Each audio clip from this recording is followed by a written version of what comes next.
Bueno, bienvenidos. Estamos ahora en un conversatorio, esta primera experiencia, donde queremos, Paol Rosillón y mi persona, Honorio Álvarez, compartir un poco lo que creemos que es más importante en este momento, ¿no?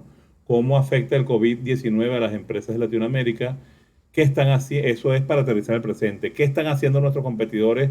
Nos va a echar un cuento Paul de la cuarta revolución industrial, cómo se adapta el futuro y qué sí podemos hacer. Paul, si quieres saludar. Hola, Honorio, gracias por tu invitación y tanto tiempo que vamos a pasar con los escuchas sea de valor agregado para cada uno de ellos. Amén. Bueno, muchas gracias. Entonces, asegurando el presente, cómo afecta el COVID a las empresas de Latinoamérica, entendemos que hay muchos modelos en este momento y probablemente todos están equivocados. Eso nos lo dijo George Box a principios de siglo, ¿no? Y es correcto, o sea, hay muchas cosas que están y probablemente no todos tienen razón. Paul y yo hemos intentado ver las principales fuentes y tratar con eso un resumen para todos ustedes, ¿no? El mundo decidió hacer un paréntesis y estamos obligados e impulsados a trabajar de una forma distinta. Tenemos que entender, aceptar, conectarnos y dar servicio y un aprendizaje para poder sobrevivir en este nuevo entorno. Nuestro objetivo en este momento es, por un lado, humano, ¿okay? Como personas, como humanidad, de salvar vidas, aplanar la curva de contagio, prevenir el colapso del sistema de salud. Pero Paul y yo hoy nos vamos a concentrar solamente en el mundo empresarial. Vamos a hablar estrictamente como directores, como gerentes, como consultores, de cómo salvar empleos, cómo pasar el puente de contagio, cómo cuidar las finanzas, cómo adaptarnos a este nuevo mercado. Entendemos muy claramente que el mundo va a cambiar, que el mundo está con unas nuevas reglas donde la parte ética a nivel futuro va a jugar un papel muy importante, pero vamos a tratar de aterrizar en este momento cómo asegurar ese presente, ¿no? Sabiendo que además tenemos tres etapas: una primera etapa de distanciamiento social, de contagio, una etapa muy dura, muy complicada, que vamos a empezar a vivir, pero esa etapa también va a finalizar y vamos a llegar a una etapa donde vamos a empezar a mejorar nuestros procesos, nuestro esquema de vida, que vamos a vivir en esta primera etapa, para después entrar a una tercera etapa que es la que todos que estamos esperando en este momento, ¿no? Podemos entender, pronosticar esto, y una opción es cerrar, sabiendo que no podemos aguantar estas tres etapas, o la otra es adaptarnos al futuro. Hoy vamos a hablar de cómo asegurar el presente para adaptarnos a este futuro. ¿Cómo impacta? O sea, porque es importante entender que no estamos solos y cómo impacta el COVID a toda Latinoamérica, no solamente a un país en particular, porque todos los países estamos en este momento en esta disyuntiva. Entendiendo muy bien que este impacto de paquetes de medidas sanitarias son absolutamente necesarios para salvar vidas, y se ha demostrado que así es, pero eso en las empresas ha generado una gran reducción de ventas, unas disrupciones en la cadena de valor importante, despidos masivos, con medidas de reducción de jornada, a pesar de estas medidas de reducción de jornada, problemas de flujo de caja y quiebras de empresas, impactos sectoriales, sobre todo en la parte de turismo, aerolíneas, ocio, etcétera. A cada uno nos toca de una forma distinta, pero hay una desigualdad social importante que tenemos que entender, porque son parte de nuestro mercado, son parte de nuestra realidad. Estamos obligados a entenderlo para poder impulsarlo. El quédate en casa puede funcionar para una parte de la sociedad, pero para otra parte no es viable. ¿Okay? ¿Por qué no es viable? Porque los sectores populares dependen de sus ingresos. El 89% indica que si pierden sus ingresos no pueden sobrevivir. El teletrabajo para ellos no es factible, o bien sea por su tipo de trabajo o por la infraestructura, no tienen internet, etcétera. La mayoría requieren para trabajar, para sobrevivir, y los que están en la economía informal se van a quedar sin ingresos. Todo lo que son las domésticas, los taxistas, los vendedores ambulantes. Y los que están en la economía formal, los cocineros, los casaneros, los almacenistas, las peluqueras, las secretarias, los choferes, o los que están en el turismo, también tienen unos ingresos comprometidos. Y no quiero hablar, por ejemplo, del Caribe, donde realmente tienen una situación muy comprometida, dado que el turismo depende 100% de sus ingresos en la economía de cada uno de ellos. El distanciamiento social también les afecta porque ellos no cuentan con grandes ahorros. Las remesas familiares que reciben de otros países está comprometida, sobre todo si vienen de Estados Unidos o de España, que están en este momento con tanta complejidad. No tienen cómo comprar grandes tiempos, mercancía por grandes tiempos, y si lo hicieran tampoco tienen dónde almacenarla. El 79% dice estar afectado por sus canales de abastecimiento, porque o bien está reducido, cerrado, o los productos son más costosos por los problemas de transporte. Los segmentos más afectados de este impacto social caerán en pobreza, y los que son pobres en más pobreza extrema, con lo cual es muy difícil lograr el distanciamiento social. Si vemos, por ejemplo, el metro de las ciudades más importantes, vemos cómo el coronavirus de alguna forma vive o puede popular de una forma muy sencilla, muy fácil, dado que la densidad de personas por metro cuadrado o donde viven o donde transitan muchas veces no tiene ese distanciamiento. Las condiciones de salubridad de la zona no siempre son las mejores. La educación y la concientización que requieren para poder manejarse con este escenario tampoco son los mejores. El transporte está comprometido, los servicios de agua, el acceso limitado al internet para poder informar o formarse, ¿okay? La poca capacidad de compra de los productos de higiene, o sea, todas estas cosas complican, además de las limitaciones que tienen en los sistemas de salud de hospitales públicos o privados, en caso de que además muchos tampoco cuentan con seguro médico, ¿no? Eso hace que esta primera oleada o este primer contagio pueda ser muy importante, dado que todo lo que hemos hablado antes. O para poder evitarlo, entonces el distanciamiento va a tener que ser muy largo, ¿ok? Porque entendemos que el distanciamiento no evita la enfermedad, lo que hace es evitar el colapso del sistema de salud. Sobre esta nueva realidad entendemos que el coronavirus es único, pero a cada país le afecta de una forma distinta. ¿Cuánto tiempo podemos sostener ese distanciamiento social? ¿Cómo podemos ayudar a esos sectores? Son preguntas que realmente nos hacemos y que estamos comprometidos a hacernos. ¿Cuántas empresas van a poder aguantar esta crisis? ¿Y qué podemos hacer nosotros como empresarios? Esa es la realidad actual, ¿okay? Sabiendo que cada país tiene un entorno político, económico, infraestructura, sanitario muy distinto, que los sectores, dependiendo de donde está cada empresario, puede estar más afectado o no. Y este coronavirus de alguna forma viene a poner mucho más complejo la realidad de cada uno de nosotros, ¿no? Cada uno de los sectores se va a ver mayor o menor afectado. El sector salud, alimentación, personal care puede estar bastante más favorecido, entre comillas, con esta nueva realidad. Sectores como el turismo, el automovilismo, etcétera, pueden estar más complicados. ¿Qué podemos hacer? ¿Cómo vamos a cambiar, no? Y aquí, para poder hacer eso, tenemos que adaptarnos hacia el futuro, y yo quisiera dejarle la palabra a Paul para que arranque en qué están haciendo nuestros competidores y qué está pasando en este futuro que nos viene encima. Gracias, Honorio.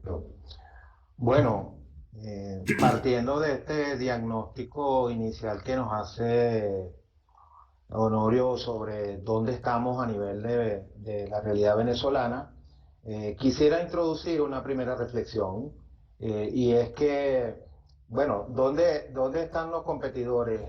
¿Y qué está pasando en América Latina y en el resto del mundo? Bueno, señores, la noticia es que todos estamos en la línea de partida. Todos estamos en la misma línea de partida a nivel global.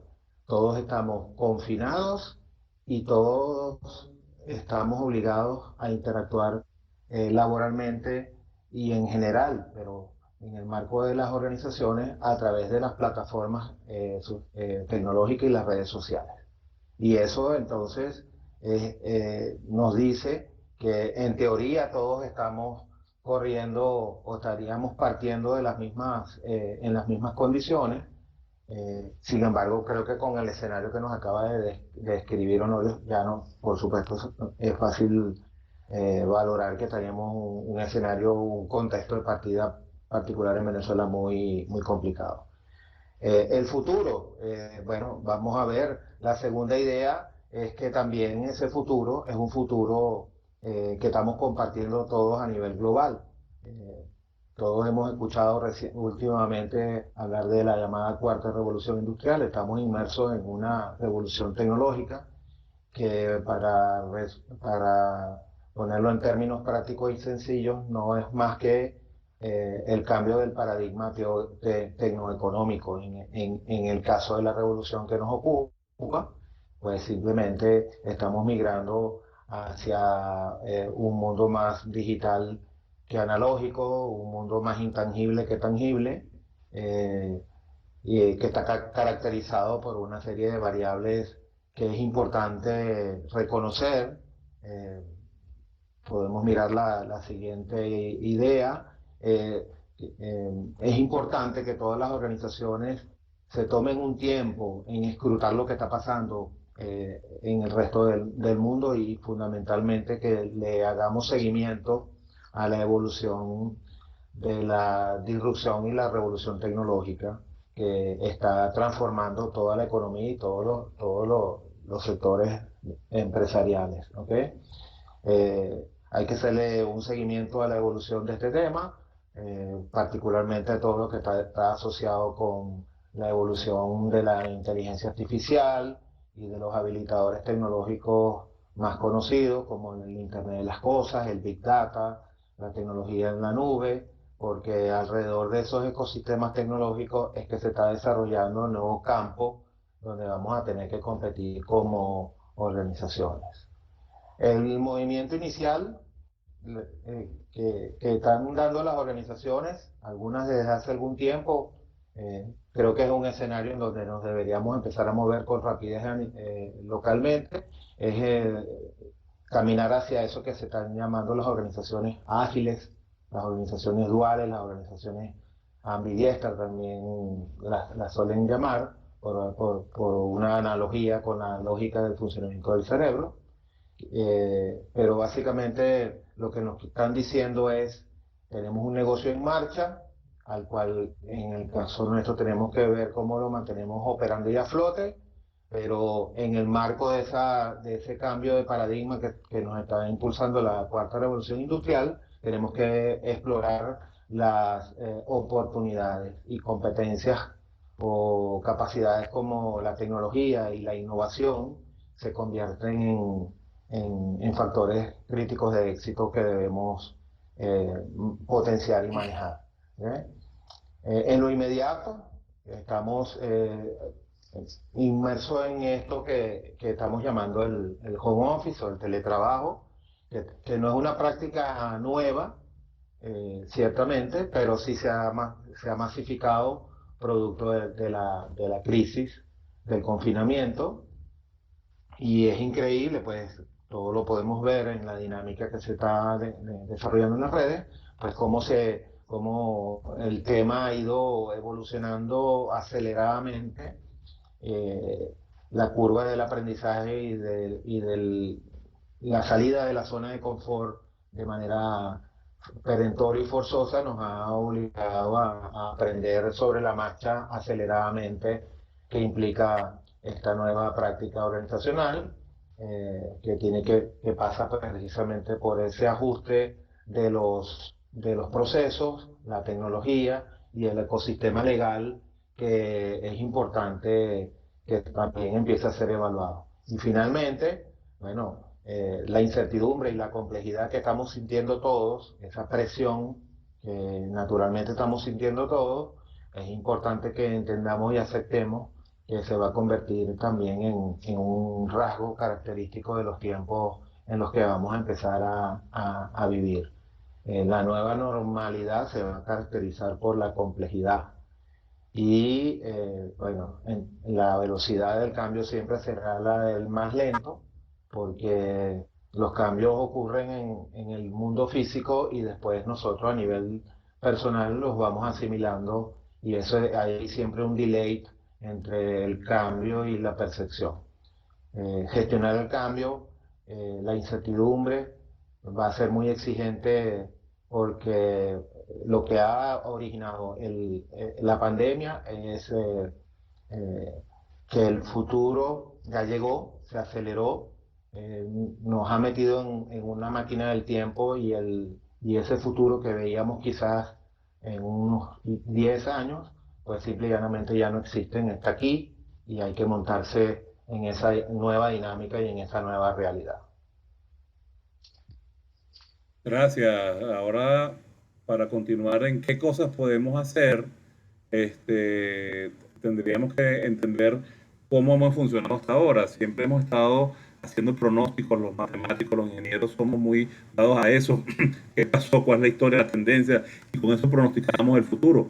Pero ahora tenemos que empezar a ver otros datos que no entendíamos, el feeling, el brand feeling, qué podemos hacer, para dónde queremos hacer, cómo buscamos, qué está haciendo el otro, etcétera. Entonces, entre lo que hemos hecho antes y lo que está pasando ahora, tenemos que buscar un punto medio, que es el presente. Antes analizábamos el pasado para predecir la tendencia del futuro. Ahora tenemos que mirar el futuro para poder saber qué es lo que vamos a hacer en el presente. Y ahí estamos obligados a pensar de una forma distinta, estamos obligados a pensar de una forma mucho más creativa, y ahí es donde la empresa ambidiestra cobra fuerza, ¿no? ¿Por qué? Porque los ambidiestros son personas que pueden trabajar con las dos manos del cerebro, ¿no? Y eso, la derecha y la izquierda. Ahora, ¿cómo trabajan las organizaciones? ¿Cuál es la diferencia entre unas y otras?